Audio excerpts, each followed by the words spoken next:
हिंदी निबंध स्त्री शिक्षा के विरोधी कुतर्कों का खंडन, जिसे लिखा है महावीर प्रसाद द्विवेदी जी ने। महावीर प्रसाद द्विवेदी जी का जन्म सन 1864 में उत्तर प्रदेश के रायबरेली जिले में हुआ।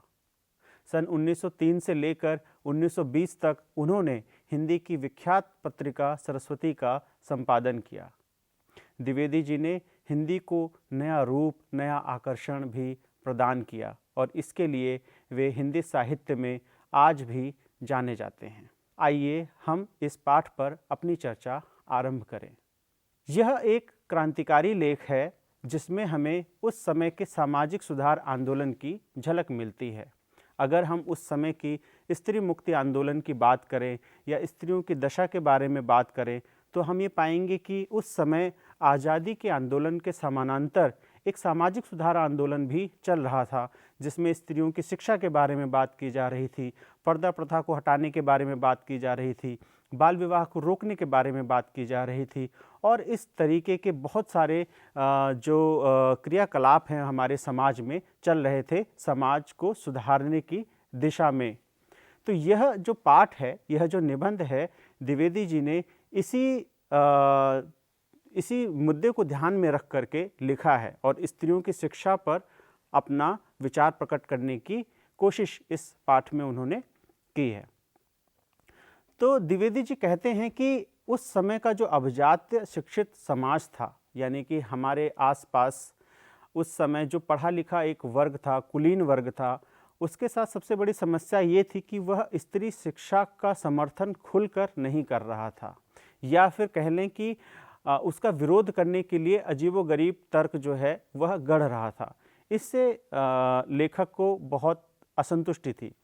जैसे कि कुछ कुतर्क जो उस समय के समाज द्वारा दिए जा रहे थे, खासकर पढ़े लिखे लोगों द्वारा दिए जा रहे थे, वह ये है कि जो हमारा संस्कृत काव्य है जो हजारों साल पुराना है, उसमें जो कुलीन स्त्रियों के जो पात्र होते थे, जो कैरेक्टर्स होते थे, वह अपढ़ भाषा का प्रयोग करते थे, यानी कि ऐसी भाषा का प्रयोग करते थे जो कुलीन वर्ग द्वारा नहीं किया जाता था या पढ़े लिखे पात्रों द्वारा नहीं किया जाता था। तो पहला जो कुतर्क था वह यह था कि चूंकि हमारे संस्कृत काव्य में जो पात्र थे, स्त्री पात्र थे, वे अपढ़ भाषा का प्रयोग करते थे। इससे हमें यह पता चल जाता है कि स्त्रियों की शिक्षा को लेकर के हमारे इतिहास में स्वीकृति नहीं थी, तो अब इसकी क्या आवश्यकता है। दूसरा उन्होंने उदाहरण दिया कि जो अभिज्ञान शाकुंतलम नाटक था जिसे कालिदास ने लिखा, उसमें शकुंतला का जो पात्र है वह बहुत कटु भाषा का प्रयोग करता है दुष्यंत के लिए,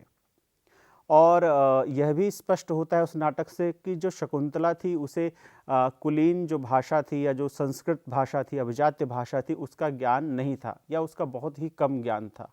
उसके बावजूद उसने जो है ऐसी कटु भाषा का इस्तेमाल किया। तो कुलीन वर्ग का कहना ये था या शिक्षित समाज का कहना ये था कि देखिए जो स्त्री है वह इतना कम पढ़ लिख करके भी जो है इतनी कटु भाषा का इस्तेमाल कर रही है, इतनी खराब भाषा का इस्तेमाल कर रही है, तो अगर वह ज़्यादा पढ़ेगी लिखेगी तब वो भाषा को जो है किस तरह से इस्तेमाल करेगी। तीसरा जो तर्क था शिक्षित समाज का, तर्क या कुतर्क कह लें उसे, वह ये था कि शकुंतला ने जो श्लोक रचा वह अपढ़ भाषा में था, यानी कि प्राकृत भाषा में था, और प्राकृत भाषा में हो करके भी उसने बहुत ही कटु शब्द दुष्यंत को कहे। तो इसका यह अर्थ लगाया गया कि अगर अपढ़ भाषा में भी, यानी कि आम बोलचाल की भाषा है या जिसे ग्रामीण भाषा भी कह सकते हैं, उसमें भी अगर स्त्री को पढ़ाया जाएगा तो वह भी घातक साबित होगा। ठीक उसी तरीके से जिस तरह शकुंतला उस भाषा में पढ़कर बहुत ही कटु भाषा का इस्तेमाल करती है, बहुत ही खराब तरह से जो है वो दुष्यंत से बात करती है। तो ये तीन उदाहरण जो है शिक्षित समाज में कुतर्क के रूप में ज़्यादा प्रस्तुत किए जा रहे थे। लेखक ने इन सभी कुतर्कों का बहुत ही सिलसिलेवार और बेहतर तरीके से जवाब अपने इस निबंध में दिया है। जैसे कि पहला जो तर्क है वे प्रस्तुत करते हैं कि अगर हम ये मान लें कि स्त्रियां जो है वो प्राकृत बोल रही हैं, तो इसका मतलब यह नहीं है कि वे अनपढ़ हैं। ये इस तरह हम कह सकते हैं कि उस समय का जो बहुत सारा साहित्य है, जो बौद्ध या जैन साहित्य है, वह प्राकृत में लिखा गया है, और यह इस बात का प्रमाण है कि जो बौद्ध और जैन साहित्य था वह ना तो दर्शन में किसी से अन्य भाषा से कम था, ना ही जो है वह विचार में किसी से कम था, और उसमें बहुत ही गहरी बातें उसमें लिखी गई हैं। तो अगर बौद्ध और जैन साहित्य प्राकृत भाषा में लिखा जा सकता है और इस ज्ञान को जो है इस भाषा में संरक्षित किया जा सकता है, तो अगर स्त्रियां प्राकृत बोल रही हैं तो इसका मतलब यह नहीं लगाया जा सकता कि वे अपढ़ हैं। दूसरा उदाहरण इसमें दिया गया है, दूसरा जो कुतर्क है उसका उत्तर उन्होंने दिया कि नाट्यशास्त्र की रचना जब या जिस समय में की गई थी उस समय संस्कृत आम या प्रचलित भाषा के रूप में प्रयोग नहीं की जाती थी, यानी कि उस समय में भी वह आम या प्रचलित भाषा के रूप में नहीं प्रयोग की जाती थी। तो जो आम भाषा है, जो आम प्राकृत भाषा है, या उस समय जो भी भाषा उस समय बोली जाती थी, वह तो स्वाभाविक प्रयोग है। तो अगर स्त्रियां उसका प्रयोग कर रही हैं तो हम उसे क्या उनका अशिक्षित होना मान सकते हैं? और अगर हम मानेंगे तो उस समय की जो बहुसंख्य जनसंख्या है उसे भी हमें स्त्रियों के साथ साथ अशिक्षित मानना पड़ेगा, जो हम नहीं मान सकते।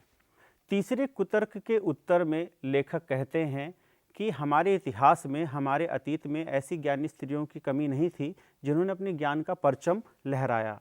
जैसे कि विश्ववरा, जिन्होंने वेद के बहुत सारे मंत्र लिखे और उसमें उनका दर्शन जो है हमें नज़र आता है, या फिर शीला, विज्जा, गार्गी, ये जो स्त्रियां थीं, इन्हों के ज्ञान के बारे में हमारे इतिहास में बहुत कुछ ठोस जानकारी मिलती है और आज भी हम इनका नाम आदर से लेते हैं। तो जब हम स्त्री शिक्षा की बात करते हैं तब हम इनका नाम क्यों भूल जाते हैं? इसी प्रकार से वे अत्रि ऋषि, मंडन मिश्र की पत्नियों का भी नाम लेते हैं, जिन्होंने शास्त्रार्थ के दौरान अपने समय के बड़े से बड़े दिग्गजों को भी हरा दिया। इसी प्रकार से अगर हम देखें तो हम ये पाएंगे कि रुक्मणी ने जो पत्र कृष्ण के नाम लिखा और उसे एक ब्राह्मण के हाथ से जो है उन्होंने उनके पास भिजवाया, वह पत्र भी अपने आप में उस समय की जो स्त्री है उसका जो ज्ञान है, उसकी जो समझ है, उसका अपने आप में एक जीता जागता उदाहरण है। तो लेखक ने इस प्रकार से ये सभी तर्क प्रस्तुत किए कि चाहे स्त्रियां प्राकृत ही जानती हों, यह भी इस बात का प्रमाण नहीं कि वे शिक्षित नहीं हैं, या फिर जब हम संस्कृत काल की अगर हम बात करें तो उस समय में भी अगर स्त्रियां नहीं जानती कि संस्कृत में किस तरह से बातचीत की जाती है, तो यह भी अशिक्षा का प्रमाण नहीं है, क्योंकि उस समय बहुत बड़ी जो अधिसंख्य आबादी थी वह खुद भी जो है संस्कृत का प्रयोग नहीं करती थी। और तीसरा जो है उन्होंने उदाहरण दिया जिसमें उन्होंने कई स्त्री पंडितों के नाम जो है उन्होंने गिना दिए। इससे भी आगे जब चलते हैं तब वे सबसे मजबूत तर्क अपना इस निबंध में सामने रखते हैं और लेखक कहते हैं कि मान लिया जाए कि अतीत में कोई भी स्त्री पढ़ी लिखी ना भी रही हो, जैसा कि हमारे शिक्षित लोग कुतर्क कर ही रहे थे, हम ये मान लेते हैं कोई भी स्त्री पढ़ी लिखी ना भी रही हो तो भी स्त्री को पढ़ाना आज के समय के लिहाज से या आज के समय की मांग के हिसाब से बहुत आवश्यक है। और हम अपने समाज में जब इतने बड़े बड़े बदलावों को स्वीकार कर रहे हैं, आज हम ज्ञान के रूप में पश्चिम के साथ कंधे से कंधा भिड़ाकर चलना चाह रहे हैं और उन पुरानी मान्यताओं को छोड़ चुके हैं, जैसे कि समुद्र पार करना भी अपने आप में निषिद्ध था, लेकिन आज हम उस चीज़ को नहीं मानते। तो ऐसे में हम स्त्रियों को पढ़ाने से पीछे कैसे हट सकते हैं? एक और कुतर्क जो है वो सुशिक्षित समाज द्वारा दिया जा रहा था, वो ये कि स्त्रियों को पढ़ाने से अनर्थ हो रहे हैं, यानी कि अगर स्त्री पढ़ रही है तो वह अपने अधिकार के प्रति सजग हो रही है और इसके माध्यम से समाज में एक टूटन पैदा हो रही है, एक दरार पैदा हो रही है, या फिर परिवार की जो संरचना है वह उसमें जो है वह बिखर रही है। लेकिन अगर हम यह माने कि स्त्री को पढ़ाने से समाज में अनर्थ हो रहा है, तो यह भी सही है कि पुरुषों को भी पढ़ाने से जो है अनर्थ पैदा हो रहा है, यानी कि इतने पुरुष जो पढ़ लिख रहे हैं, कोई बम बना रहा है, कोई परमाणु हथियार विकसित कर रहा है, कोई विनाश के हथियार और साधन जुटा रहा है, तो ये सब तो समाज के लिए, मानवता के लिए घातक ही हुए ना। तो अगर हम पुरुषों को पढ़ाने पर रोक नहीं लगा सकते यह कहकर कि उनको पढ़ाने से अनर्थ हो रहा है, तो स्त्रियों को पढ़ाने से हम कैसे कह सकते हैं कि अनर्थ हो रहा है? तो ये तर्क उन्होंने बहुत मजबूती से अपने इस निबंध में सामने रखा। इसके आगे एक और मजबूत तर्क लेखक प्रस्तुत करते हैं, वह ये है कि क्या अन्याय का विरोध करना अनर्थ है। यानी कि हमारा जो सुशिक्षित समाज है वह शकुंतला का उदाहरण देकर कहता है कि शकुंतला आम बोलचाल की भाषा में भी, प्राकृत भाषा में भी दुष्यंत के प्रति कड़वे वचन का इस्तेमाल करती है। एक पुरुष के लिए इतने असभ्य शब्दों का इस्तेमाल करती है, तो क्या वह इस्तेमाल करना गलत था? मतलब एक पुरुष जो अपनी स्त्री को भूल चुका है, उसे स्वीकार नहीं कर रहा है, उसे अपना नहीं रहा है, तो ऐसे में क्या स्त्री अगर उसे उसकी आलोचना कर रही है या उसका प्रतिरोध कर रही है, तो क्या हम उसे गलत माने? तो क्या हम उसे न्याय संगत मान लें? इसी प्रकार से रामायण में जब सीता का उदाहरण दिया जाता है कि सीता जो है वो राम के प्रति कठोर वचनों का इस्तेमाल करती हैं, तो वह भी एक अन्याय के विरोध के रूप में सामने आता है। उसे हम इस प्रकार से नहीं देख सकते कि स्त्री जो है वह पुरुष के विरुद्ध कटु शब्दों का इस्तेमाल कर रही है। वह तो अपने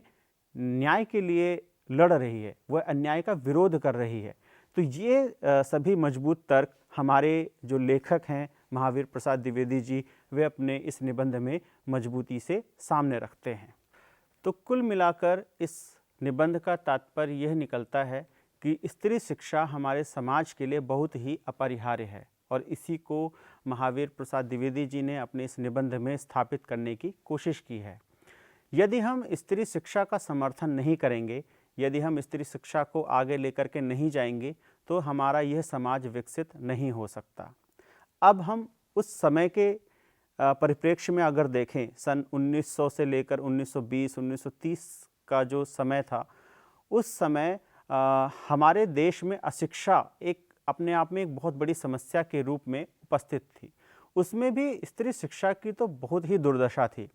तो यदि इतना बड़ा वर्ग यानी समाज की आधी आबादी अगर हम अशिक्षित रखें, और यदि हम उसे अशिक्षित रखने के कुतर्क गढ़ें, तो इससे ज़्यादा घातक हमारे समाज के लिए आखिर क्या हो सकता है?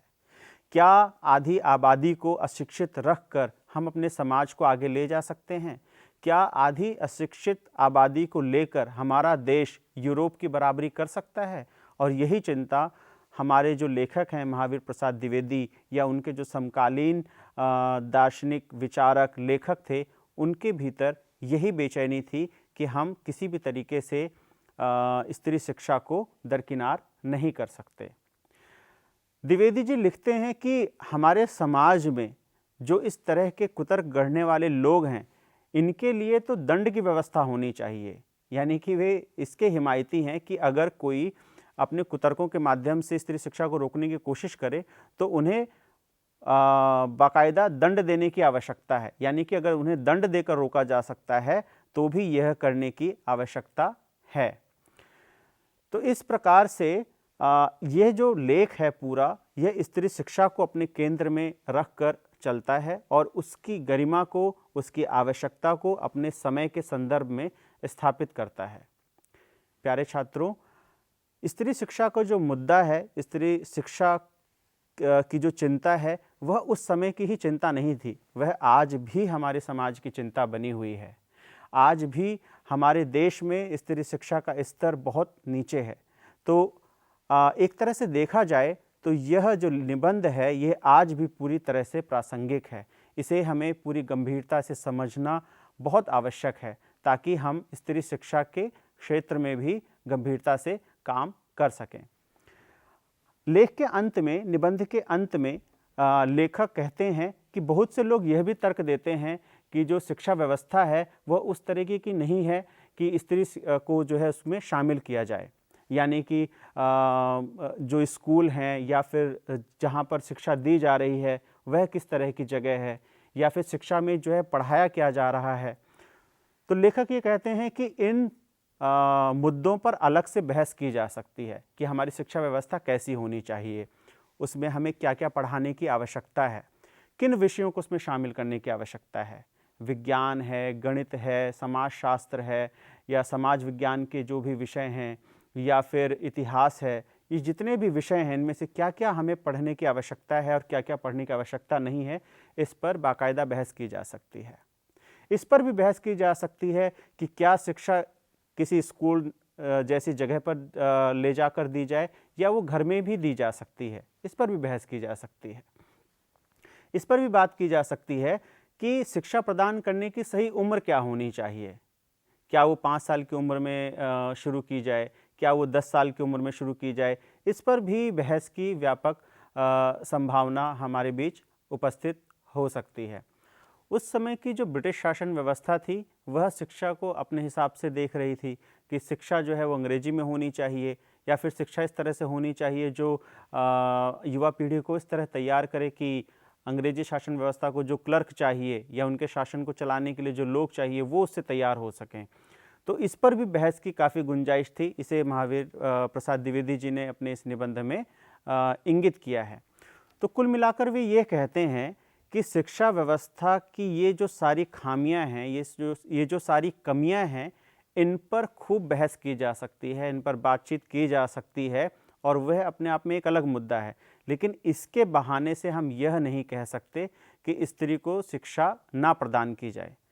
जब यही सब तर्क देकर हम लड़कों को स्कूल जाने से नहीं रोक रहे, तो यही कुतर्क देकर हम स्त्रियों को किस तरीके से या बालिकाओं को किस तरीके से स्कूल जाने से रोक सकते हैं। तो महावीर प्रसाद द्विवेदी जी इस पर भी सवाल खड़ा करते हैं। ये जो निबंध है यह कुल मिलाकर स्त्री शिक्षा के खिलाफ जितने भी कुतर्क हमारे समाज में उस समय गढ़े जा रहे थे और उनमें से कई तो आज भी गढ़े जा रहे हैं,